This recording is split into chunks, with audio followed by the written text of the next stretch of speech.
this makes sense.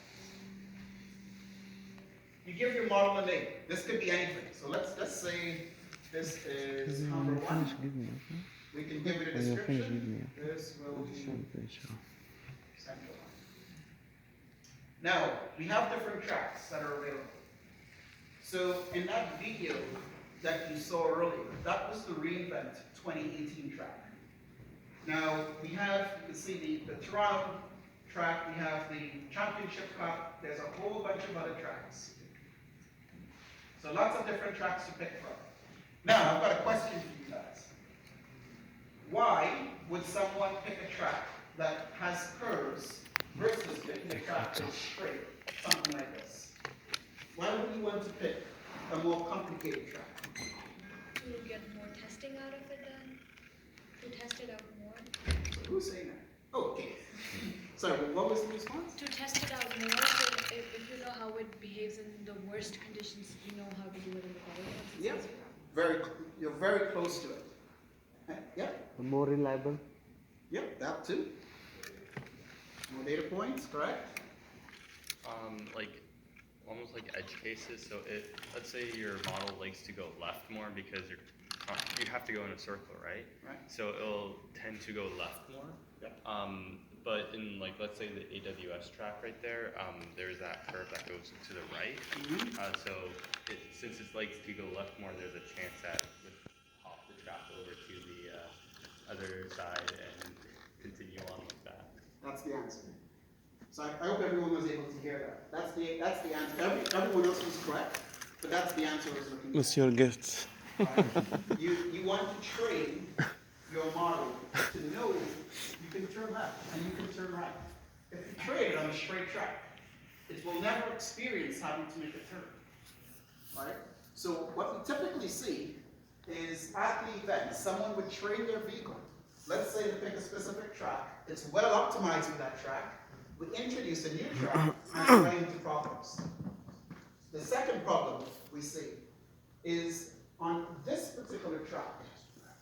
In most cases, it's going to be just fine. You're making the left, you're making the left, you're making the left.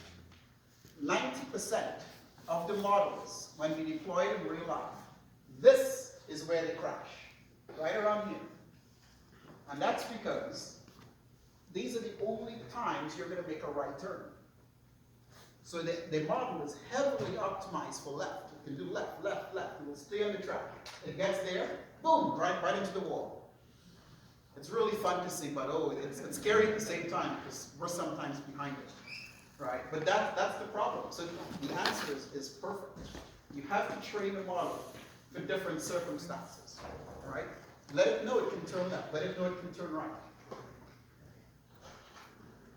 So after you pick your track, now you can specify the action space. So your action space is saying how fast can this vehicle go? And that can go really fast.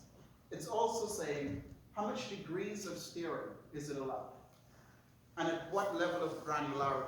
So in other words, how many times do we try to go left at 20 degrees with 5 speed versus going right at 1 degree? Right? So this makes up your entire action space. So what you can see here, the first input is the number of degrees, and that's referring to just the left and right turns. The next one is the granularity, and then followed by that is the speed. And you can ramp this up. Now, there's a downside. As you increase the granularity and you increase the steering angle, it takes longer to train, right? So if you want to train something really, really quick and you want to be done in 30 minutes, then you can adjust these parameters to suit. If you give it more granularity, your model is better, but it will take a longer time to train. Does that make sense? Yeah? All right. So you can see the action list based on what I specified there. It actually shows you everything it's going to try within the action space. So you can visually see what's going on. Now, this is your reward function. So I mentioned that it's very few lines of code. This is the simplest, one of the simplest reward functions. What's important is from lines 15 All the lines above that is simply setting parameters. Okay? So, if you're starting off and you're very new to Deep Racer, which I would assume most of you are, we give you some really good samples to get going. So for example, I can go to reward functions examples, and I can see examples for zigzag, center line. Let's see if it comes up here. So there it is. So you can follow the center line. You can stay inside of two borders, or you can do a crazy stop the zigzag operation. So these are 3 examples. Each of these examples has a different code base. Very few lines of difference. So here's an example where I'm saying stay inside of the 2 borders. And you can see how simple that is. All right? The code only starts from here. That's it. Everything else is just parameters. Now, you have a lot more parameters than what is being shown. So, you're all new to Deep Racer. What I would suggest doing is go to Google or whatever search engine, search for Deep Racer Workshop. And once you're there, you will get to a GitHub page that looks something like this. I will share the link with Diego. Diego will pass it around. But what's important, what I would like you to do here, is in here we give you all the different parameters. So there it is. Let me zoom in a little bit. All right. So we show you all the various parameters that are available to you, right? In the reward function examples, not all of these were there. There were maybe 3 or 4, right? But you can see, if you would like to give your vehicle extra points in its reward function for having all wheels on the track, you can do that. Right? If you want to specify how far off from the center it should be, there's also a parameter for that. And you can see there's more and more parameters, how many steps, how fast it's going, what the angle is like, and the waypoints. We're going to get to waypoints in a second. But these are all the parameters available to you. There's quite a lot. So as you start building your model, and you're iterating on that model, you will start with just a few parameters, and then you will add a couple others, and then you will retrain your model. And it makes a world of a difference. Now, what is the downside to using too many parameters? Or in fact, what's the downside to possibly using a waypoint? Slow? Yep, speed is one, so it could be slow. What other disadvantages could there be? I think Increase runtime, running code, decrease time in running. Yep, so the speed, yeah. What else? What about overfitting? Right? So every track has a set of waypoints. The waypoints are specifying. Every track is properly measured. It's down to the centimeter. But if you somehow say, I will work with every single waypoint. In other words, as the track goes around, it hits different waypoints, right? Anyone here played Need for Speed? Yeah. Right. So you know how you have a checkpoint? Right. That's the same thing. So the idea here is that some people will overfit the model to a specific track. So they will say, I will look for every single waypoint and I will perform an action. The downside is speed, but the other downside is overfitting. If you bring this in a real life track, or a different track entirely, as you can see, we do have different tracks, the model just collapses. So just be careful with that when using waypoints. So now, I will show you exactly what I'm talking about. So these are the waypoints. Right? So what some people will do is they will look for every single number on this track. This makes their code be hundreds of lines long. And it overfits it. And doesn't perform as expected when it hits the real world or it's done on a different track. What is the machine actually doing with the points? You're saying you're rewarding it, but how is the machine understanding that? Good question. I'm going to answer. You mind if I borrow that? Oh, I'll get it right. All right. So there was your question about how does it know what? There is a camera on the back there. So as your vehicle is going around, it's able to identify where in the waypoint it's at. Now, there's another parameter that tells you how far ahead it can look at. So based on the distance ahead, you can then say this waypoint is going to be waypoint 10, or let's use a real number, waypoint 35. So let's say it's there. And then you can say, I want to incentivize my function to keep on the left side of the track. Right? So that's how the waypoints work. You do have a camera that you can access. Yay! Okay? Any other questions? That's a really good question. Okay, so let's continue.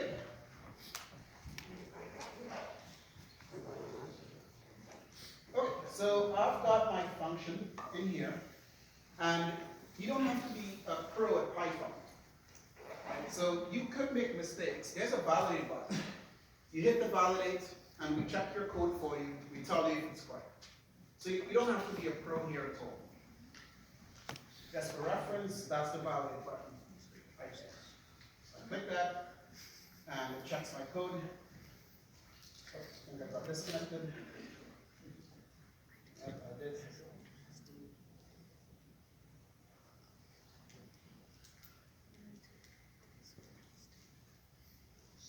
Go here. Give it a name. Alright, that's good.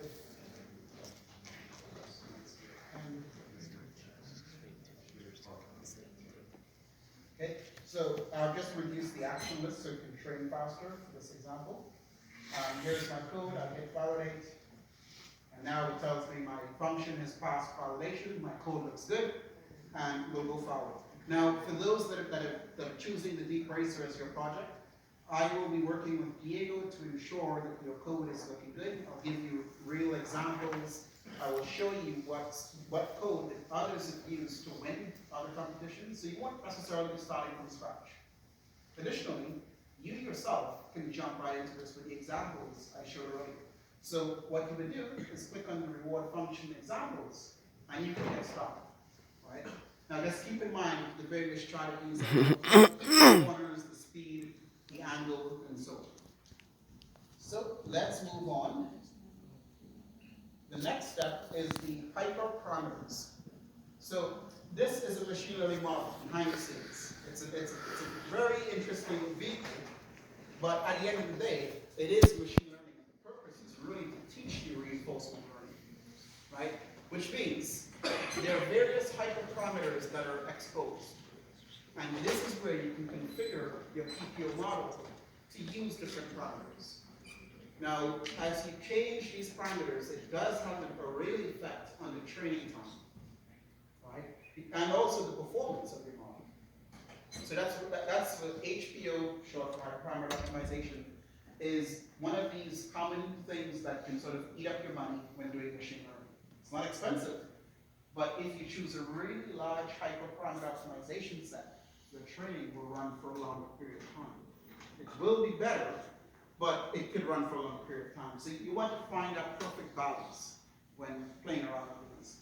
Now, I don't think anyone here has a PhD in computer science or a PhD in physics or anything like that, which is good because I don't. Now, if you're like me and you don't have these skills yet, you can come here in this link that we will share with you, and you will find an explanation for every single hyperparameter. So you don't need to be a scientist. We give you what's the minimum value, what are the recommended values.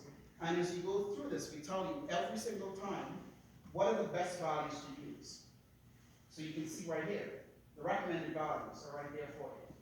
So you don't have to start from scratch. You don't have to go crazy with any of this stuff. It's really easy. It's meant to teach you reinforcement learning and machine learning in a really fun way.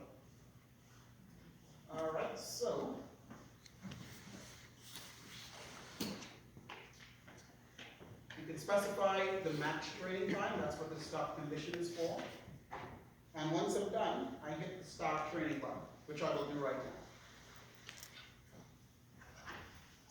Okay, So now my model is training. The first step would be to train it. The next step would be to evaluate my model to see how well it's doing.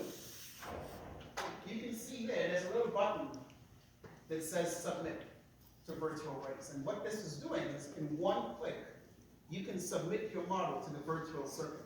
Right? Remember I talked about two ways to compete, the virtual and the real life. So it's a one-click button to submit to the virtual circuit. So my hope is I would see Humber College one day in the virtual circuit. So it will take about 2 to 3 minutes to begin the training. I've specified it to train for 1 hour, I believe. Right, but you can set that to 30 minutes, you can set that to 90 minutes, whatever you want. You can configure that in there, in that little drop down. And then I can evaluate it based on different tracks. So I can see how well it's performing. Now, let's say that I've gone through all these steps and it's doing an awesome job virtually. But now I'm ready to, try it in the real world. So, in the Deep Racer, in the Deep Racer, I can use this little screen here. Joe, you mind if I just connect your stuff against this moment? I just want to show this off.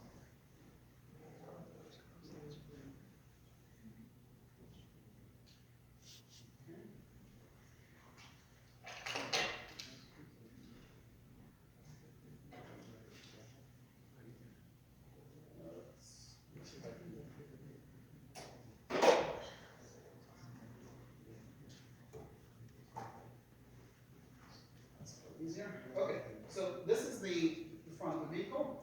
Now, what I wanted to show you here, you see that one looks like a USB port? Yeah. See that there?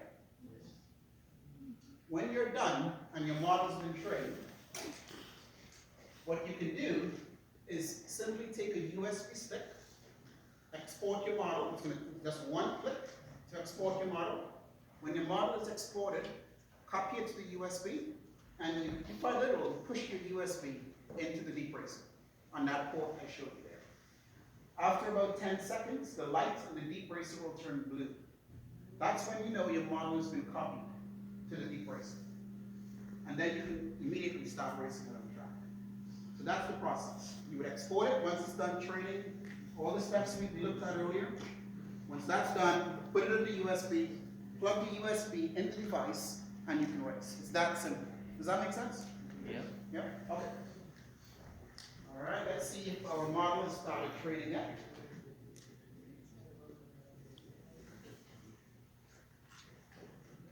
Okay, so we are in full training mode. The Wi-Fi is a little bit slow, unfortunately, but what you'll be able to see is a real-time simulation as the vehicle is moving around the track. It's a little bit slow, unfortunately. But as you work with this, just imagine the right side here will have the actual car racing around the track. You will see it crash.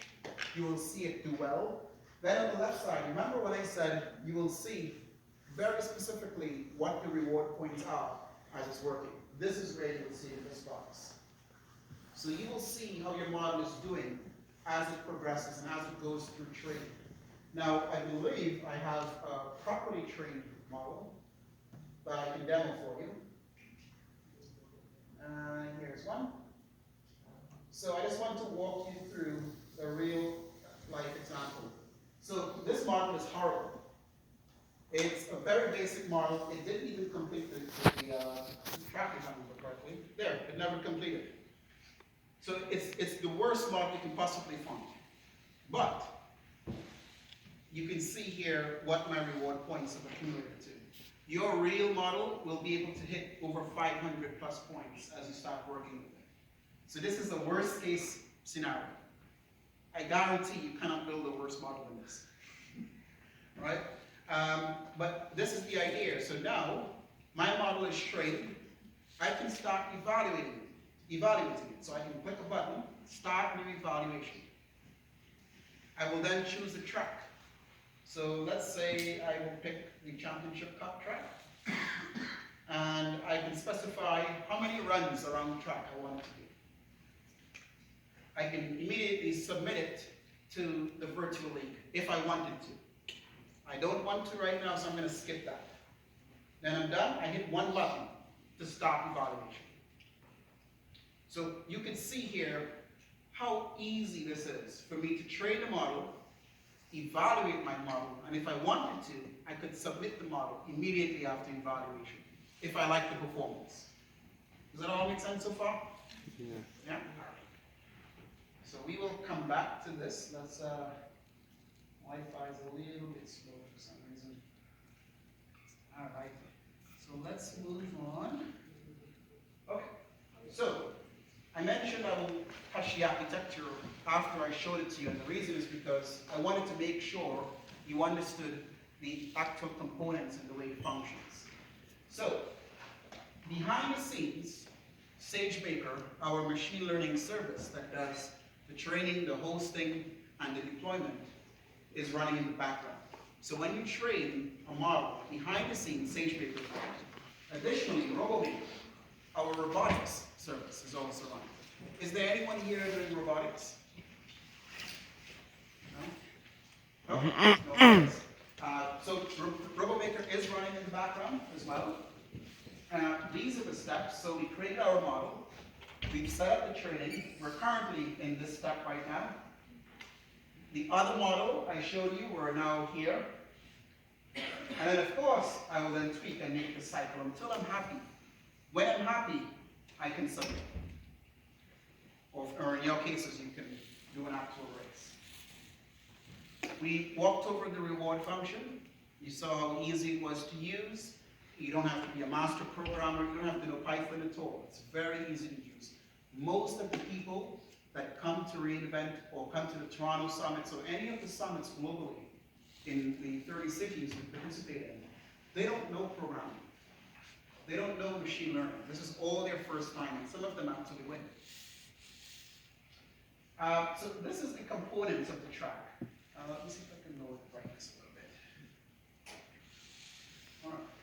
So this blue thing is the track wall, right? So if you remember the video at the beginning, everything had a wall, and the reason that wall exists for a purpose, because the camera needs to know where should I not go beyond. Otherwise, we're just going to run all the way until the battery dies. This is your field.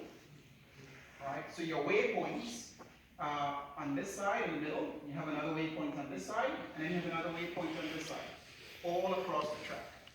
Okay? You have your boundaries, which is represented with the white lines. So it becomes, let's give you a really quick tip here.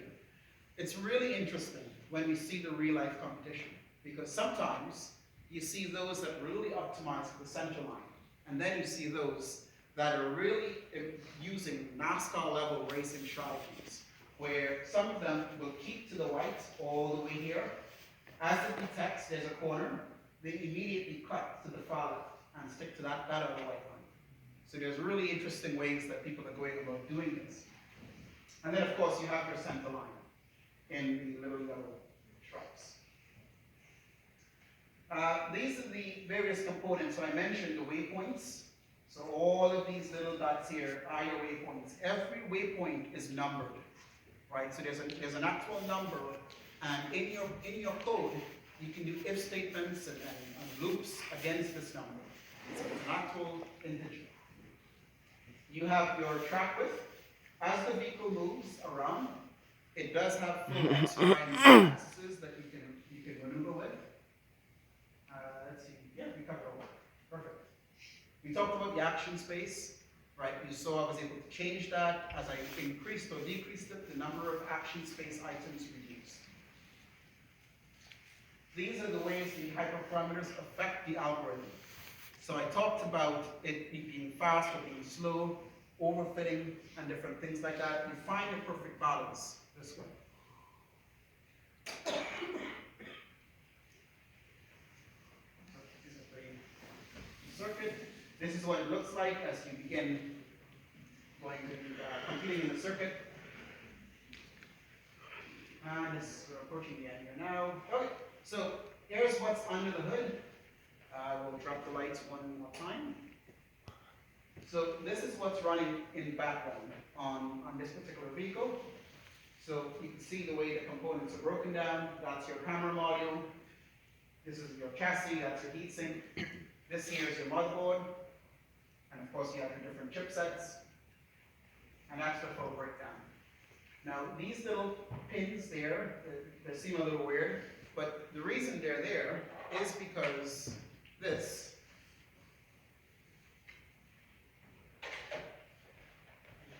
would fit on top of it. And it just makes it look cute. Right? So that's how it would fit. So when we took it off, this is what you're in. And then these are the different batteries. It's a standard lithium battery. You can unplug that.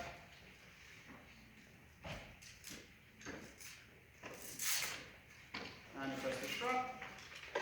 I can take out the battery. So standard lithium battery. If you've got a cordless phone or a cell phone, same kind of thing. So that's the way the components are broken down.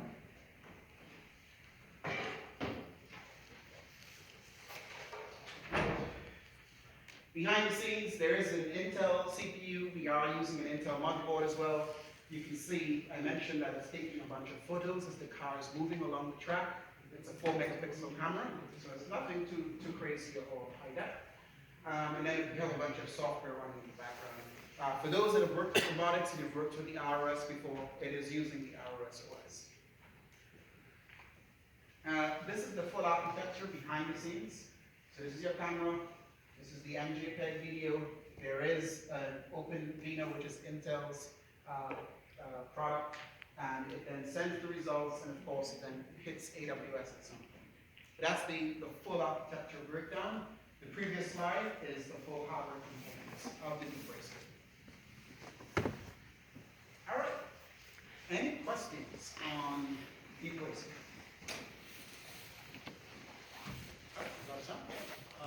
So I just noticed that the front steering of the front wheel was tilted a bit. Is that an Ackerman steering or is it? On this? Yeah. Oh, okay. So that's a good question. So the question was, he noticed that the front steering was a bit tilted. So in every deep racer event, there is a team, normally 1 or 2 people, that is called a pit crew. Right? So for those that have watched a NASCAR event, you know, the vehicle comes up, the guy with the impact went, switch the wheels. There's a similar scenario with these. First of all, there's a battery that's in there. This battery lasts about 20 to 30 minutes before it has to be recharged. The top battery will last you all day. So there will be a team of 1 or 2 people whose job in the pit crew is to recharge these batteries. But to answer your question, there's another person in that pit crew whose job is to calibrate the vehicle. So they manage the steering angle, they manage the speed, right? So this vehicle is not properly calibrated. That's why you're seeing a slight twist. But that's the job of the pit crew. You guys won't have to worry about that. Myself, Diego, Joe, someone will be here to recharge all your batteries, load up your models and everything. The other thing that's really cool is there's a tablet that you will get as well when you're racing in the full thing. The tablet is where you can specify the model that is loaded, but you can also control the speed. Right? So you can slow it down, you can increase the speed, and you can see visually on the tablet this camera and what it looks like as it races around. So there is a calibration process for the speed, for the steering, and everything else. So that's why you're seeing that. Okay, that was a really good question. Any other questions? No? Okay, let's see if our vehicle is done shredding. Oh, sorry. Yes. Is like the training function, is that the only function you have access to, or do you have access to like other, like, I guess, code Algorithms? other than that one training function? That's it. So Okay. but there's so much complexity that can go into that reward function. Okay. Right? Because keep in mind, it is using a legit TensorFlow algorithm in PPPO, but it gives you a lot of flexibility around hyperparameters, around waypoints, and all the other parameters that you saw earlier. But it is just that one function. Okay. The idea is to make it really easy and simple. That's a good question. Any other questions? That's it? I'll get that one first, and we'll come right back here. Sir, do we store photos like from the camera? Sorry, what? Do we store photos from the camera? Like store photos? Yes, you can store them yourself. By default, the photos are not stored, but within the training process, it does store the photos. Okay, what is the limit like if it gets full? So that's a really good question. Just a little bit here that the question is, what's the limit on the number of images that are being stored? So one of the hyperparameters that you can modify is the buffer. So you can specify how many items should be in that buffer within your action space. Right? You can specify 5,012, for example. I will give you the full breakdown of that now, because it's a really good question. But that's the buffer that controls specifically how many actions and how many rewards in total should be stored before we apply that to the neural network. So let me quickly show you what that looks like, because that was a really good question.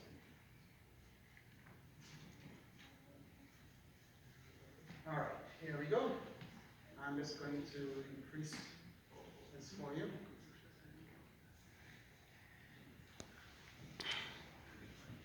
Can you see that from there? Okay, so the main thing I wanted to show you is that you do have the experience buffer. This is what I was referring to by that storage, number of reward actions that we're going to store before we dump it back to the neural network. Now, what some people do in the background, we don't get too much into the tech behind it, but it is using an AWS service called Kinesis. Kinesis is a real-time video and data ingestion service. It allows you to connect to something like S3, which is our storage service. So you can store, if you want, the images yourself for later analysis. Okay? Any other voice? You had a question? Yeah, so while writing the reward function, what if we want to write the reward function with Q-learning instead of reinforcement learning? I mean, we can directly apply the Markov decision process with Q-learning. So that would be easier. It would make them more versatile. So where does the reward function actually plug into the entire code? Okay, that's a good question. I will show you.